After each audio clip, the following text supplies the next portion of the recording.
What's good, everybody? Welcome to Whole Views. Thank you for clicking that thumbnail. My name is Corey, and today we're going to be talking about Deadpool and why it's so much fun, but not for everyone.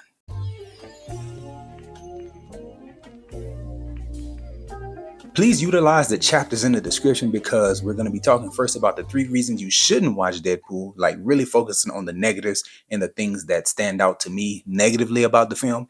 And then we'll go into spoilers and talk about all the super fun things that this movie does. And so, spoilers on the back half, review on the front half. Let's get to it. First, don't watch Deadpool if you want to see a really good movie. Listen, don't get me wrong. I loved it. I really enjoyed it. It's super duper fun, but as a film, it's not really a great movie. If I'm using my scales, I would say that Deadpool falls in the good category for me. It's not amazing as a movie because they're so light on plot. Honestly, if I'm talking about this movie, I feel like they don't really start the movie until like 30 or 40 minutes in. The first 30 or 40 minutes of this movie feels like a collection of scenes. Really awesome, really fun scenes, but just a collection of scenes for 30 or 40 minutes. Reason number 2 to not watch Deadpool. So if you're sensitive at all to the violence or the cursing or like the gross or immature type jokes, skip Deadpool. Now I'm saying that to people who probably know who Deadpool is and totally understand how he works in the universe. You probably saw the first 2, so yeah, you ready to see this third one and bring you all the R-ratedness that the MCU could possibly muster. And they did it. The profanity and the violence is on 12 in this one. I personally don't have a problem with that, but I do feel like that there's some people who just get caught up in the hype and say, oh, I'm going to see this new movie is supposed to be so good, and you're not familiar with the world, you're not familiar with the characters, the violence, the gore, the cursing. It can probably take some people out. I actually told a few of my friends, like, hey, I know you, don't go see this. It's a little too vulgar for your sensibilities. And reason number 3 that you shouldn't go watch Deadpool is if you're not a real comic book movie, comic book, actual physical comic book nerd. There's so much in here that I feel like people will see and think, oh, that's a cool moment, but you don't really understand the gravity of it if you don't follow most of the MCU or you know things from the comics. There's a bunch of moments that I'm going to talk about in the spoiler section that are really, really cool moments that come from the comics, but people see them and take them out of context. I've already see it happening online. I'm not going to mention it here, but I will in the spoiler section. I feel like if you haven't even seen Loki seasons 1 and 2, if you don't remember that stuff pretty well, there's huge elements of this movie that you just won't get. Like, you're not going to understand where these people come from if you only watch the MCU. You kind of have to watch some of the shows too, at the very least, Loki, to get all the things that happen in the film. With those 3 points out the way, those are really my negatives. I could mention 1 more, 2 more towards the end of the video in the spoiler section, but I really got to get into the spoilers to talk about the few negatives on the backside. But don't get me wrong, I really liked the movie. I thought the movie was great, but I do know that there are some audiences, like people who just go see movies and you don't really follow the MCU and you're not really invested in the comic book stuff. You may not like this one, and that's okay. It's not the best structured film. It's not this great cinematic piece of art. It's just a really, really, really fun time, and I did enjoy it. Don't get me wrong, but to show my full enjoyment, I got to take off a little bit of professionalism and go straight into the spoilers. So we're gonna start talking about spoilers right here. Again, use those chapters to skip around. We're gonna start off talking with just story in general. So I really like the way they presented everything in this one. I feel like the dancing in the opening scene was just a bit too much, but again, still it goes in line with the character. He's being himself. I like the way that they used the previous movies, Deadpool using Cable's little time watch and jumping around. That was just a little funny moment at the end of Deadpool 2. But here we see it actually have implications with the Loki TV show, and like they took that stuff serious. Like all that stuff was great. I really liked it.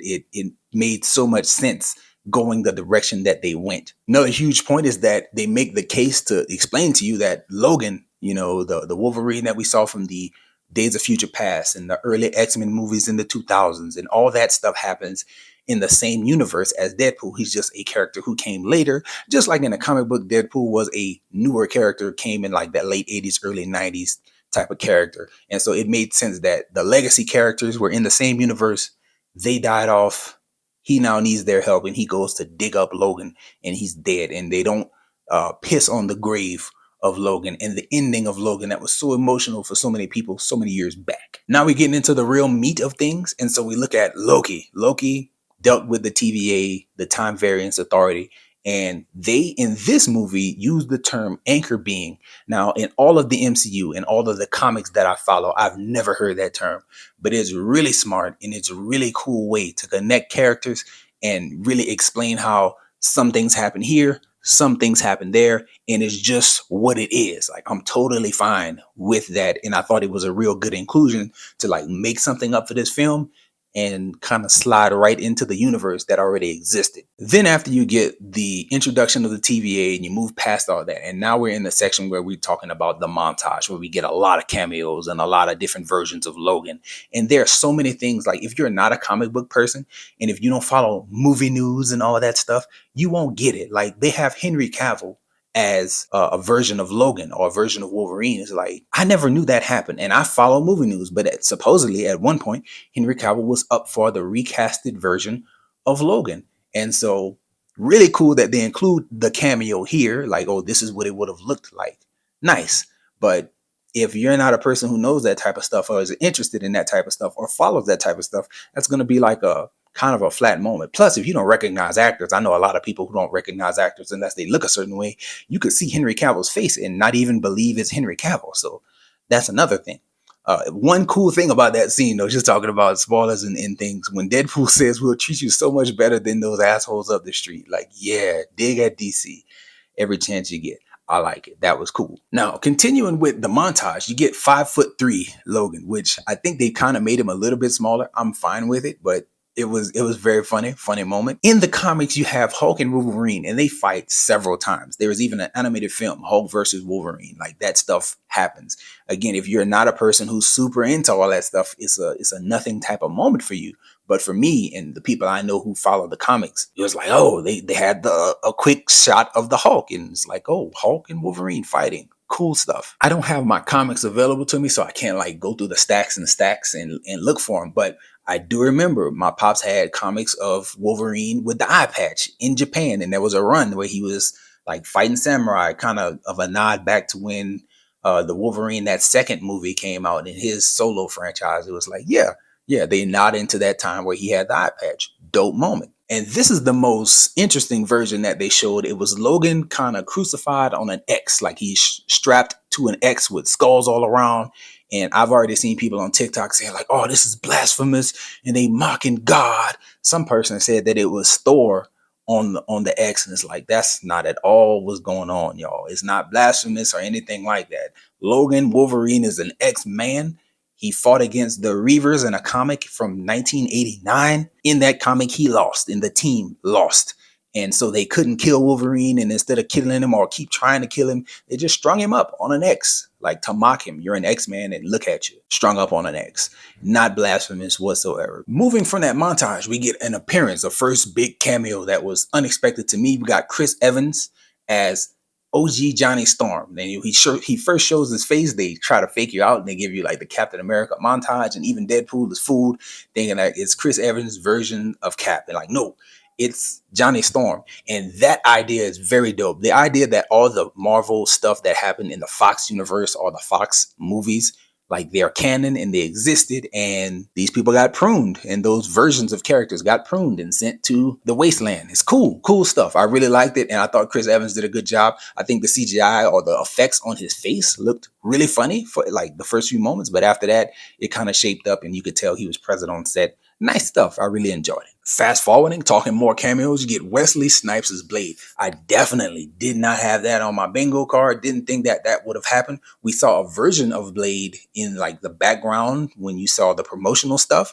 but I thought like that was a dig at Wesley Snipes, because most people know Ryan Reynolds and Wesley Snipes did not really enjoy each other's company on the set of Blade Trinity. And they even kind of reference it. Blade walks in and says, I never liked you. And he's like, I know. And that's cool. I like that they did all that with that character. And I really like the way Wesley Snipes carried his role. He's a little bit older. You can see it, but he still did good. I liked it. The bigger thing about Wesley Snipes being Blade here is that he has a line where he says, I'm the only Blade, and there'll never be another Blade. And then Deadpool looks at the camera like he don't know about the reboot that they're trying.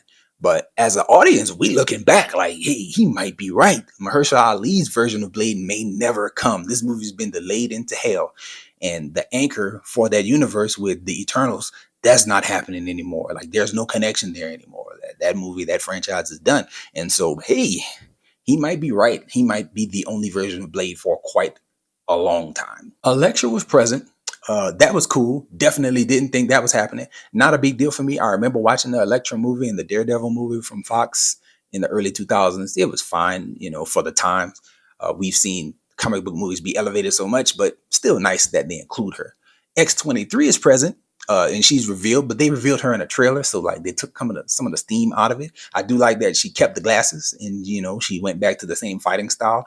And it's crazy; she really looks like she did as a child. Still, nice moment, not a huge moment. The biggest moment had to be Gambit. For me, I'm a Louisianian. I know Channing Tatum is from Louisiana, and I loved the idea that Channing Tatum was cast to play Gambit. Again, if you don't know movie news, I think Channing Tatum shot most of this movie, a Gambit film, but it just was never released, never finished, and it was in purgatory. And so you get his version of the character. If you don't know Gambit from all the Channing Tatum stuff that happened years ago, well, you might be familiar with the character from X-Men 97, and hopefully that's enough for people to connect with that character. But if you're not a nerd and you don't watch the cartoons and watch all the MCU and follow the movie news, that could be kind of a flat moment. You might think it's just a gag. Like, no, he was supposed to be Gambit years ago, and it just never happened. Honestly, the Gambit stuff was my favorite part of the third act of the movie. Like all the resolution stuff was kind of expected, especially Logan and Deadpool uniting to connect and make the circuit to defeat the bad guy. Weak villain in this movie. That's all I'll say.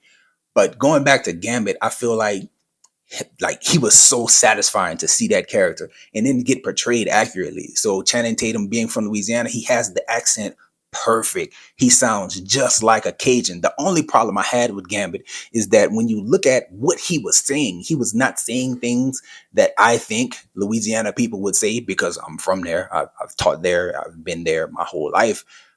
Just using phrases that we wouldn't use, but saying things just like we would say them. So I'm looking at Gambit, and he said something about like they asked him if he was ready, and he was like, I've been ready since I shot out my daddies. And I was like, yo, I don't know nobody who would say that down south where I'm from. But the accent was on point. Though, like the best moment, my favorite line when I heard it, I was like, whew, man, he hitting it. Gambit said that he was walking into the final fight, this little fight at the end with all the heroes that are in the void. And Gambit said, like, oh, I'm finna make a name for myself. Me, I said, oh man, this boy sound like he from Cecilia. This boy sound like he from Butte LaRose or Henderson or Brobridge or something. Like he sounds just like all the people that I know from that area. Like the real deal Cajun people right there by the swamp, close to Baton Rouge, like that swamp between Baton Rouge and Acadiana. Like, man, he hit that accent right on that line.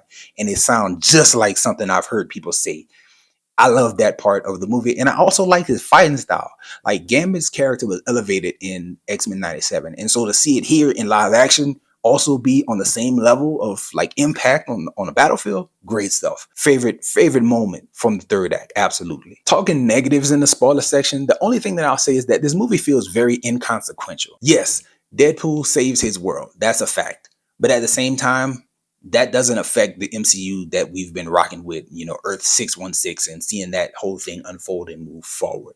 I think that it really won't affect too much. The biggest effect that it will have, I feel, and this is just me interpreting a few lines, and I think people in my theater felt the same way when Deadpool looks at the camera and says, like, we're done with the multiverse. Like, he looks dead in the camera and says that we're done with the multiverse.